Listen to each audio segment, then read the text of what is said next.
Hello दोस्तों, मैं धर्मराज कुमावत आप सभी का स्वागत करता हूं हमारे अपने चैनल है शिक्षा विद डीके पर। दोस्तों, आज का हमारा टॉपिक है रासायनिक अभिक्रिया के प्रकार और उसमें हम पढ़ेंगे विस्थापन अभिक्रिया किसे कहते हैं और द्वितीय विस्थापन अभिक्रिया किसे कहते हैं। इसके अलावा हम पढ़ेंगे अवक्षेपण अभिक्रिया क्या होती है और इनके उदाहरण।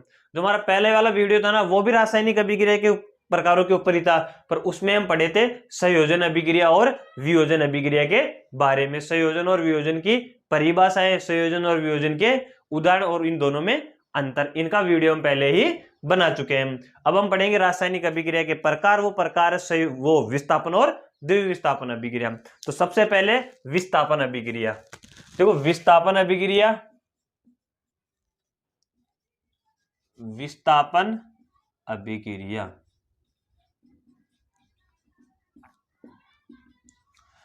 तो दोस्तों सबसे पहले इसकी परिभाषा देखो। विस्थापन का मतलब होता है हटाना।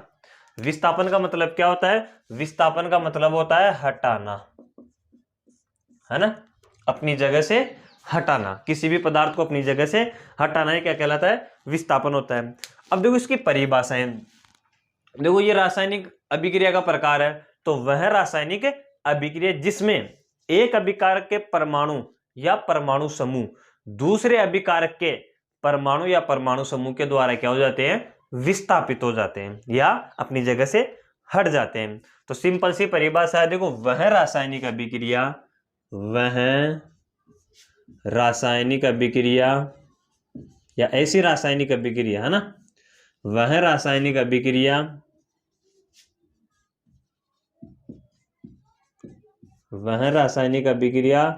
जिसमें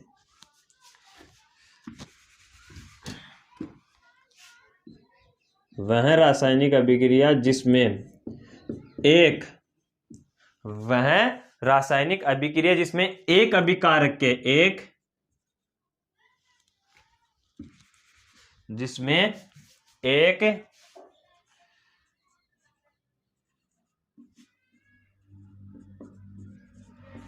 अभिकारक के परमाणु या परमाणु समूह, एक अभिकारक के परमाणु या परमाणु समूह दूसरे अभिकारक के परमाणु या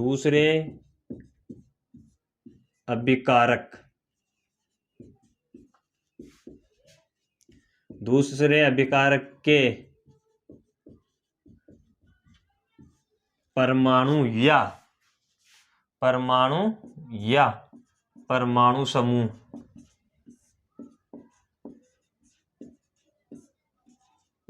के द्वारा विस्थापित हो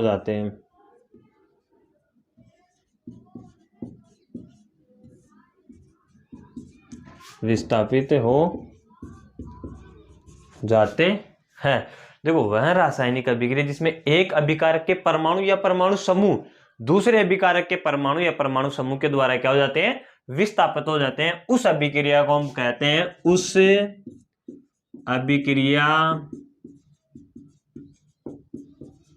को क्या कहते हैं? विस्थापन अभिक्रिया कहते हैं। विस्थापन अभिक्रिया कहते हैं। तो विस्थापन अभिक्रिया किसे कहते हैं? दो अभिकारक होंगे, दोनों अभिकारक किससे मिलकर बने होते हैं? परमाणु या परमाणु समूह से।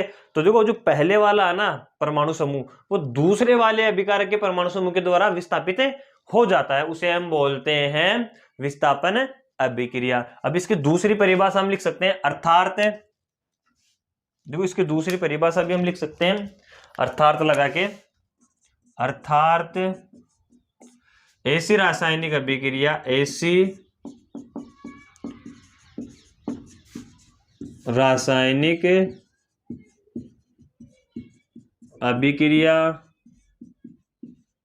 जिसमें अधिक क्रियाशील तत्व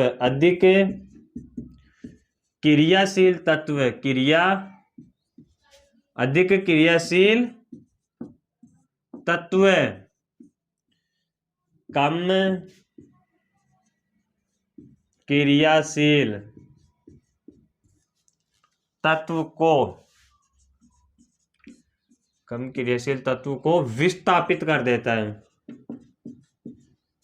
विस्थापित कर देता है, अर्थात हटा देता है, हटा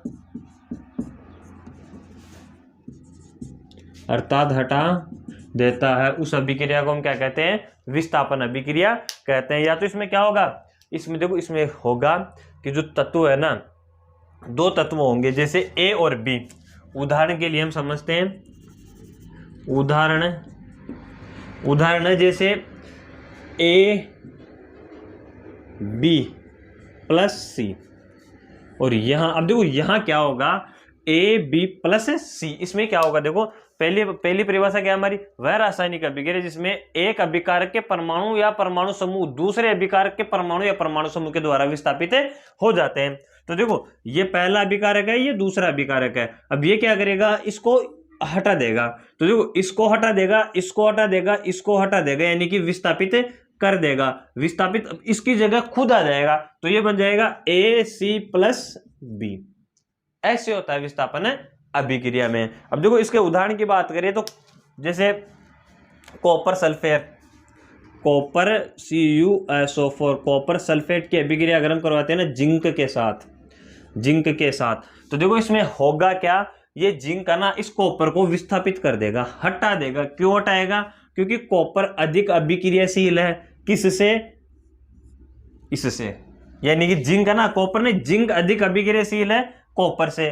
तो देखो पहली अभिक्रिया में तो क्या, पहली परिभाषा में तो क्या है कि इसको हटा देता है, ये हटा देता है। हटाता कौन है? जो अधिक अभिक्रियाशील तत्व होता है ना, अधिक अभिक्रियाशील तत्व होते हैं ना, वो कम अभिक्रियाशील तत्वों को क्या कर देते हैं? विस्थापित कर देते हैं। तो यहाँ कॉपर और जिंक में से अधिक अभिक्रियाशील तत्व है जिंक, इस वजह से कॉपर को हटा देगा। यहाँ बन जाएगा ZnSO4, यानी कि कॉपर की जगह खुद आ जाएगा और कॉपर बाहर अकेला रह जाएगा, है ना।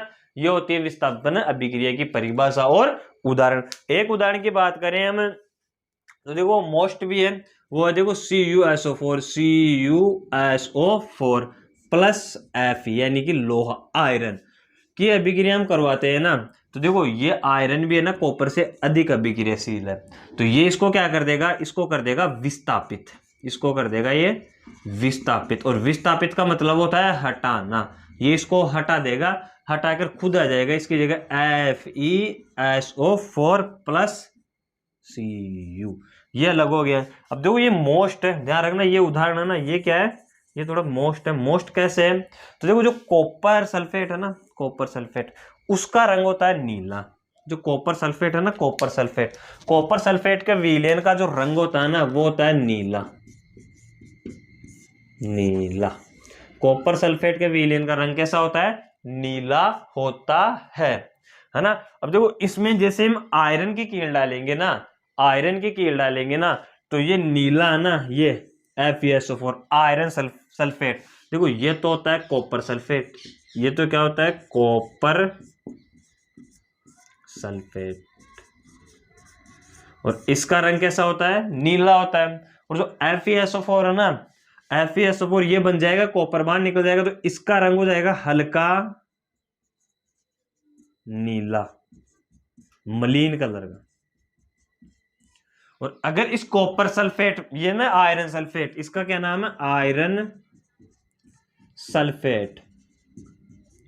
और इस आयरन सल्फेट में से अगर हम आयरन यानी कि Fe को बाहर निकालते हैं, इस विलयन में से इसको बाहर निकालते हैं ना, तो इसका रंग हो जाता है भूरा। इसका रंग कैसे हो जाता है? भूरा। ध्यान रखना ये मोस्ट है, ये क्वेश्चन आने वाला है वार्षिक परीक्षा में, है ना।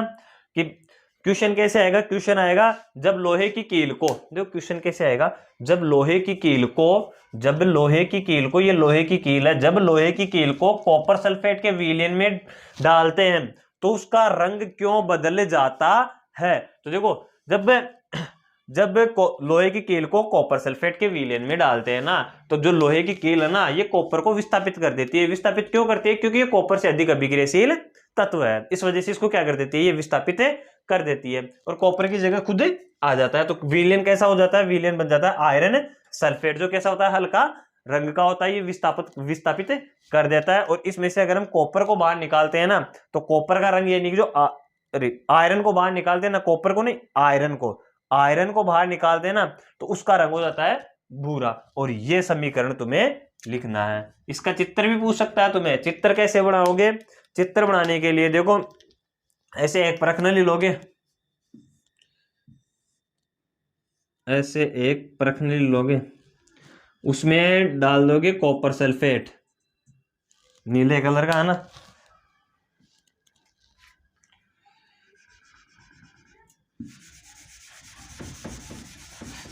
जो चित्र बनाने के लिए बोले ना तुम्हें, तो जो चित्र कैसे बनाओगे, ये है प्रश्नावली, प्रश्नावली में डालोगे कॉपर सल्फेट, नीला कलर का होता है ना, तो ये क्या है, कॉपर सल्फेट है, CuSO4। अब इसमें क्या डाल दोगे, लोहे की कीले डाल दोगे, इसमें क्या डाल दोगे, लोहे की कीले डाल दोगे, है ना। ये है आयरन यानी Fe। अब इनकी अभिक्रिया होगी ना, तो जो इसका रंग है ना, ये रंग, दूसरी प्रश्नावली बनाते हैं, और इसका जो ये रंग है ना, ये रंग हल्का नीला हो जाएगा, ऐसे हल्का नीला हो जाएगा। यहाँ क्या है, इसका कलर कैसा है, नीला, है ना। यहाँ कैसे हो जाएगा, हल्का नीला। और जो आयरन होगी ना, लोहे की कील, उसको तुम बाहर निकालोगे ना, आयरन लोहे की कील को बाहर निकालोगे ना, लोहे की कील को, तो उसका रंग हो जाता है भूरा। उसका रंग कैसे हो जाता है, भूरा। तो ये थी विस्थापन अभिक्रिया। विस्थापन अभिक्रिया को देखो, विस्थापन अभिक्रिया की परिभाषा, वह रासायनिक अभिक्रिया जिसमें एक अभिकारक के परमाणु या परमाणु समूह, वह रासायनिक अभिक्रिया जिसमें एक अभिकारक के परमाणु या परमाणु समूह दूसरे अभिकारक के परमाणु या परमाणु के समूह के द्वारा क्या हो जाते हैं, विस्थापित हो जाते हैं। जैसा इसमें हो रहा, जैसे देखो ये पहले अभिकारक है, ये दूसरे अभिकारक है, इसको ये विस्थापित कर रहे हैं, Ac और B बन रहा है, Ac ये दोनों बन गए और यहाँ B अलग हो गया। ऐसा कैसा इसमें हो रहा है, ऐसा कैसा ही इसमें हो रहा है, ये है ना, इसको ध्यान रखना, ये क्या है, थोड़ा इंपॉर्टेंट है। इसकी दूसरी अभिक्रिया क्या है, ऐसी रासायनिक अभिक्रिया जिसमें अधिक अभिक्रियाशील तत्व है, अधिक अभिक्रियाशील तत्व है, कम अभिक्रियाशील तत्वों को क्या कर देता है, हटा देता है, और उसकी जगह खुद आ जाता है ना। तो देखो, हटा देता है या विस्थापित कर देता है, उस अभिक्रिया को बोलते हैं विस्थापन अभिक्रिया। अब देखो इसमें क्या होता है, इसमें होता है, एक लाइन और लिखनी है तुम्हें, विस्थापन अभिक्रिया में, इस अभिक्रिया में पुराने बंध टूटते हैं। जैसे इस कॉपर सल्फेट के बीच में जो बंध था ना, वो टूट रहा है, टूटकर ये क्या बना रहा है, जिंक सल्फेट बना रहा है, और कॉपर अलग हो रहा है। तो इस अभिक्रिया में पुराने बंध, जो पुराने बंध होते हैं ना, वो टूटते हैं और नए बंधों का निर्माण होता है। ये लाइन भी तुम्हें लिखनी है। इस अभिक्रिया में, इस अभिक्रिया में पुराने बंधों का क्या होता है, पुराने बंध टूटते हैं और नए बंधों का निर्माण होता है। अब इसके बाद में हम देखते हैं दूसरी अभिक्रिया, वो थी द्विविस्थापन अभिक्रिया। दोस्तों दूसरी हमारी अभिक्रिया थी, वो थी विस्थापन, हमने पढ़ी ली। अब हम पढ़ेंगे द्विविस्थापन के बारे में।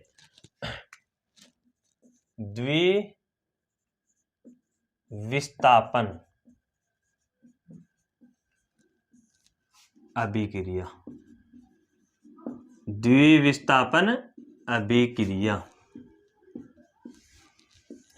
पहली कौन सी थी, विस्थापन अभिक्रिया। देखो पहली विस्थापन अभिक्रिया थी, तो उसमें एक पदार्थ दूसरे पदार्थ को हटा रहा था, विस्थापित कर रहा था। अब ये क्या है, द्विविस्थापन है। द्विविस्थापन यानी कि दोनों पदार्थ ही आपस में एक दूसरे को हटाएंगे। विस्थापन में क्या था, एक पदार्थ दूसरे पदार्थ को हटा रहा था, एक पदार्थ दूसरे पदार्थ को हटा रहा था। द्विविस्थापन में क्या है, दोनों पदार्थ ही आपस में क्या करते हैं, हटा देते हैं, है ना, एक दूसरे को क्या कर देते हैं, हटा देते हैं। तो देखो द्विविस्थापन अभिक्रिया की परिभाषा होती है, वह रासायनिक अभिक्रिया जिसमें दोनों अभिकारकों के परमाणु या परमाणु समूह, वह रासायनिक अभिक्रिया जिसमें दोनों अभिकारकों के परमाणु या परमाणु समूह आपस में एक दूसरे के द्वारा विस्थापित हो जाते हैं, उसे हम बोलते हैं द्विविस्थापन अभिक्रिया। तो देखो वह रासायनिक अभिक्रिया, वह रासायनिक अभिक्रिया जिसमें दोनों वह रासायनिक अभिक्रिया जिसमें दोनों अभिकारकों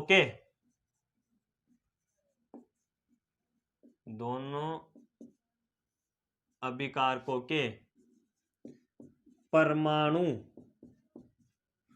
या परमाणु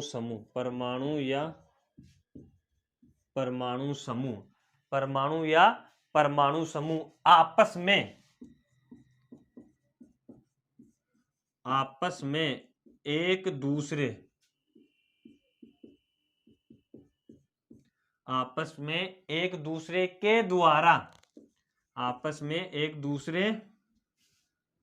के द्वारा विस्थापित हो जाते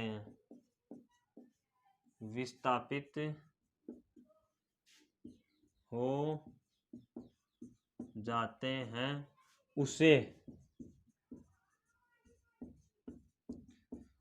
द्विविस्थापन अभिक्रिया कहते हैं। द्विविस्थापन देखो नाम से ही पता चल रहा है विस्थापन में क्या होता है। अगर विस्थापन याद होगी द्विविस्थापन अपने आप याद हो जाएगी। देखो विस्थापन में क्या होता था, एक अभिकारक है, जैसे ये है, ये अभिकारक इसको उठा देगा और इसकी जगह खुद आ जाएगा, ये बाहर निकल जाएगा। उसमें क्या होता है, द्विविस्थापन में क्या होता है, इस तरफ भी दो होते हैं, इस तरफ भी दो होते हैं, इस तरफ भी क्या होते हैं, दो होते हैं, इस तरफ भी दो होते हैं। तो एक तो इसके पास चला जाएगा और एक इसके पास चला जाएगा। ऐसे आपस में एक दूसरे के द्वारा क्या हो जाते हैं, वो विस्थापित हो जाते हैं। दोनों ही दो अभिकारकों के परमाणु या परमाणु समूह आपस में एक दूसरे के द्वारा विस्थापित हो जाते हैं, उसे हम बोलते हैं द्विविस्थापन अभिक्रिया। जैसे इसका उदाहरण देखो, उदाहरण के लिए जैसे मानो ए बी प्लस सी और डी, ये है दो अभिकारक है, दोनों में परमाणु या परमाणु समूह उपस्थित है ना। अब देखो ये दोनों क्या करेंगे, आपस में एक दूसरे को विस्थापित कर लेंगे। जैसे ये ए सी और बी डी, तो ये बन गया ए सी प्लस बी डी। इसको बोलते हैं द्विविस्थापन अभिक्रिया, है ना। अब द्विविस्थापन अभिक्रिया, उसके उदाहरण की बात करते हैं। उदाहरण में देखो, जैसे HCl लेते हैं, HCl प्लस NaOH, है ना, NaOH। तो देखो Na है ना, ये Na, ये Na,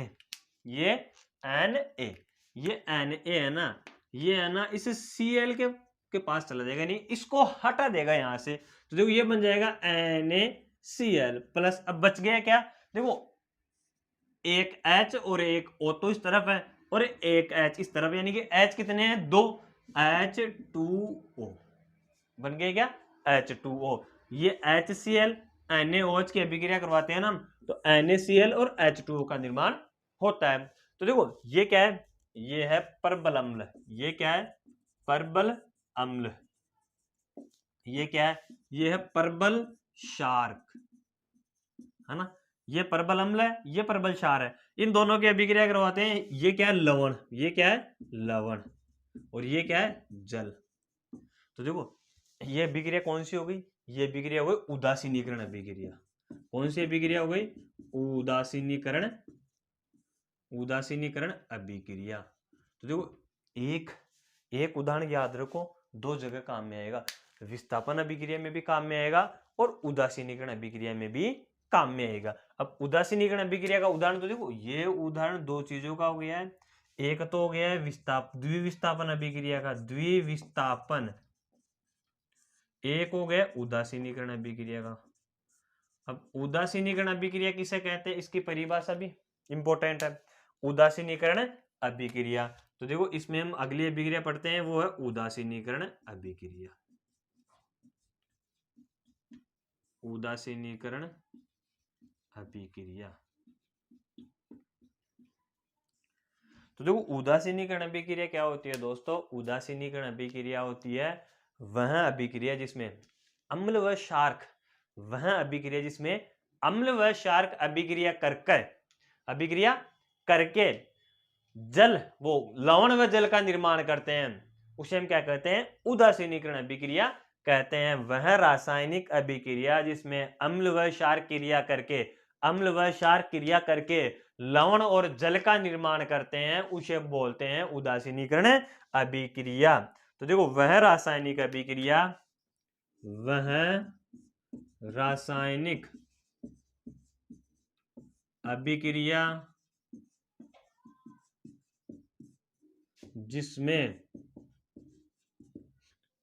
अम्ल व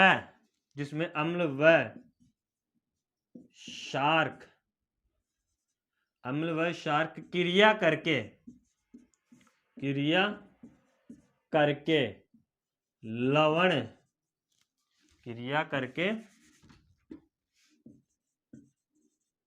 लवण व जल का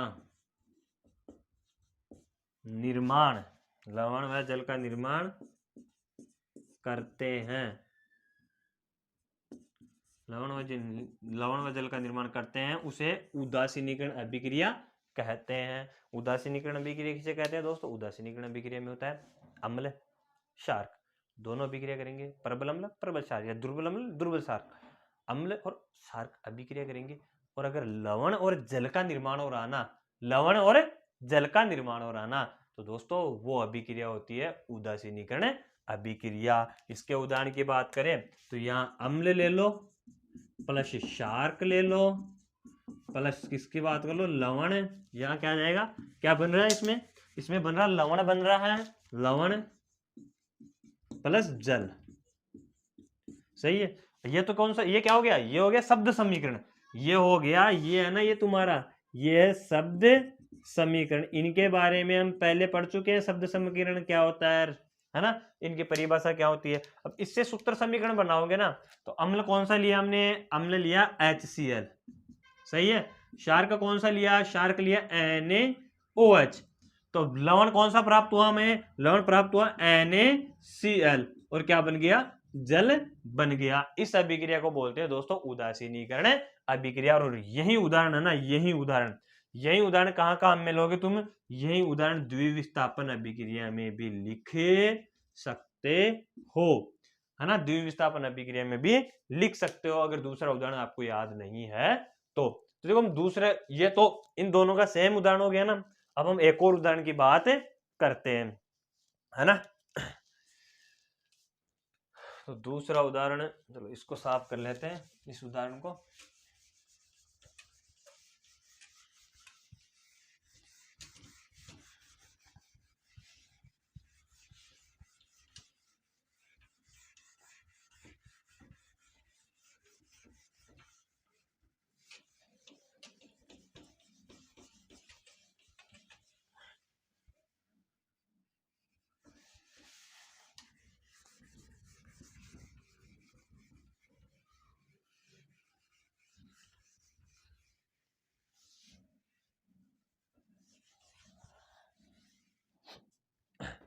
तो दोस्तों उदासीनीकरण अभिक्रिया हो गई, उसका उदाहरण हो गया। अब हम लेते हैं देखो NaCl और AgNO3 का। NaCl यानी कि सोडियम क्लोराइड और सिल्वर नाइट्रेट का उदाहरण लेते हैं। तो उसमें क्या होता है, NaCl को है ना Ag विस्थापित कर देता है, वहां Ag चला जाता है तो बन जाता है AgCl प्लस NaNO3। तो देखो हम उदाहरण लेते हैं NaCl और AgNO3। तो यहां हम उदाहरण लेते हैं NaCl ये मोस्ट उदाहरण ध्यान रख लेना। वो पहले वाला भी मोस्ट था, ये भी मोस्ट है। और ये है AgNO3, इसको बोलते हैं सोडियम क्लोराइड, ये होता है सिल्वर नाइट्रेट। इसकी अभिक्रिया करवाएंगे ना तो ये Ag है ना, इस Na को विस्थापित कर देता है। Ag क्या कर देता है, Na को विस्थापित कर देता है, वहां खुद चला जाता है। तो ये हो गया AgCl प्लस बच गया क्या, NaNO3 बच गया, है ना। ये क्या होती है, द्विविस्थापन अभिक्रिया का उदाहरण है। और ये उदाहरण वेरी वेरी वेरी मोस्ट है ना। देखो ये पहले वाला भी उदाहरण भी दो अभिक्रियाओं में काम में आ रहा था, है ना। और ये उदाहरण भी दो अभिक्रियाओं में काम में आएगा। अब देखो दोस्तों ये क्या है, इसके नाम लिख लेते हैं। ये है हमारा सोडियम क्लोराइड, ये है सोडियम क्लोराइड, ये है सिल्वर नाइट्रेट,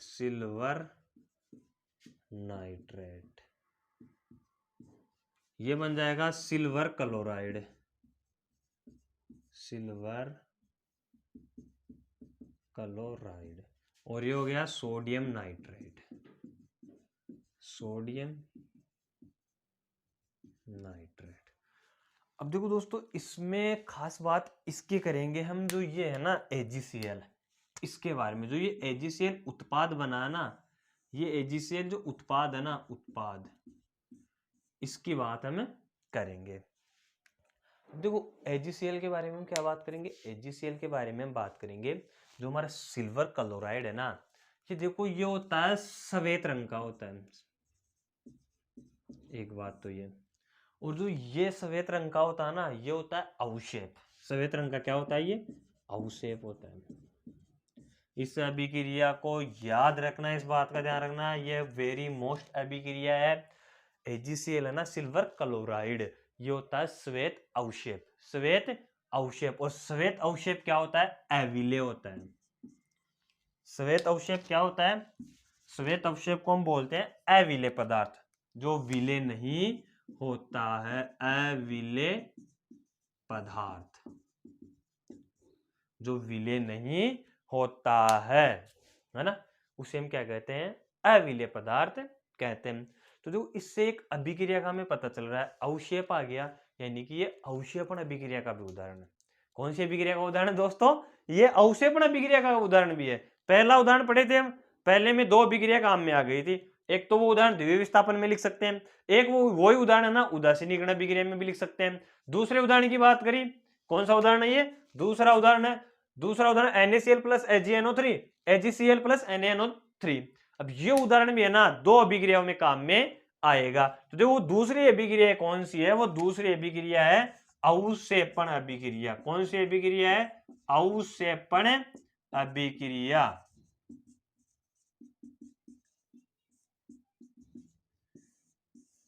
अब देखो अवक्षेपण अभिक्रिया में क्या होता है, अवक्षेपण अभिक्रिया में एक तो अविलेय पदार्थ प्राप्त होता है ना। ऐसी रासायनिक अभिक्रिया जिसमें अविलेय पदार्थ प्राप्त होता है, ऐसी रासायनिक अभिक्रिया जिसमें अविलेय पदार्थ प्राप्त होता है, जो घुलता नहीं है ना, अविलेय पदार्थ प्राप्त होता है, उस अविलेय पदार्थ को हम बोलते हैं अवक्षेप बोलते हैं। उस अविलेय पदार्थ को हम क्या बोलते हैं, अवक्षेप बोलते हैं। उस अविलेय पदार्थ को अवक्षेप बोला जाता है। इस पूरी प्रक्रिया को क्या कहा जाता है, अवक्षेपण कहा जाता है।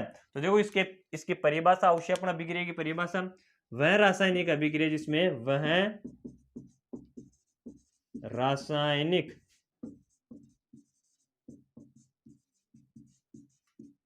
अभिक्रिया जिसमें वह रासायनिक अभिक्रिया जिसमें अविलेय पदार्थ प्राप्त होता है, अविलेय पदार्थ प्राप्त होता है ना, और अविलेय पदार्थ प्राप्त होता है। और इस अविलेय पदार्थ को और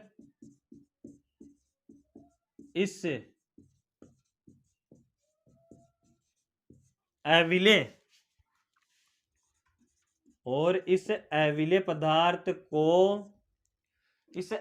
पदार्थ को अवक्षेप कहा जाता है। क्या कहा जाता है, अवक्षेप कहा जाता है। इस अभिक्रिया को, ऐसी अभिक्रिया को,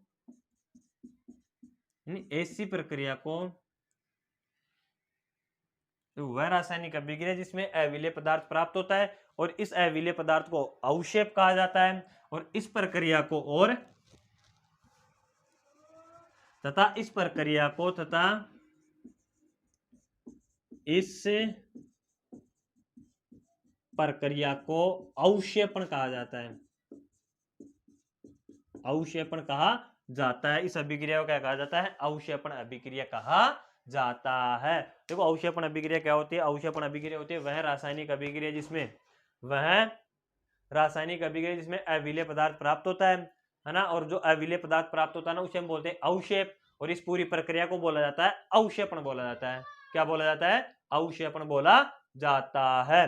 तो देखो इसके उदाहरण की बात करें, ये इसका उदाहरण भी एक बार और समझ लेते हैं इसके उदाहरण को। देखो NaCl प्लस AgNO3, NaCl क्या है, सोडियम क्लोराइड है, AgNO3 क्या है, सिल्वर नाइट्रेट। इसकी अभिक्रिया करवाएंगे, ये द्वितीय विस्थापन में भी काम में आता है और अवक्षेपण अभिक्रिया में भी काम में आता है।